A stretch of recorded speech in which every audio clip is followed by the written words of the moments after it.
ভাই এইদিকে খাওয়ার দোকানটা কোথায়? এই তো দাদা, সোজা গিয়ে ডান দিকে। ভাই একটু আমার সাথে চলুন না, আমি তো ওইদিকে নতুন, আমি কিছু চিনি না। এত করে বলছো যখন, তাহলে চলো।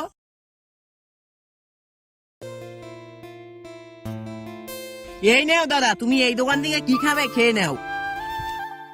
নাও তুমি এটা খাও। না না না, আমি খাবো না, তুমি খাও। না না নাও। আচ্ছা ঠিক আছে, বলছো যখন দাও।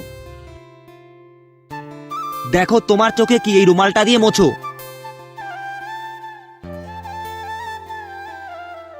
ঠিক আছে আমি এখন যাই। আচ্ছা ঠিক আছে, যাও। ভাই জানিস, তোর একটা ভিডিও ভাইরাল হয়েছে। কি বলিস, দেখি দেখি। এই দেখ। আজ একটি রাস্তায় গরিব লোকের সাথে দেখা। সে বলল আমাকে কিছু খাবার কিনে দিতে। তার জন্য তাকে আমি নিয়ে গেলাম সামনের দোকানে গিয়ে তাকে আমি কিছু খাবার কিনে দিলাম। সে খাবারটা খেলো। খেতে খেতে তার চোখ দিয়ে জল বেরোলো। তারপর আমি তাকে রুমাল দিলাম। এই কান্নাটা তার হলো খুশির কান্না।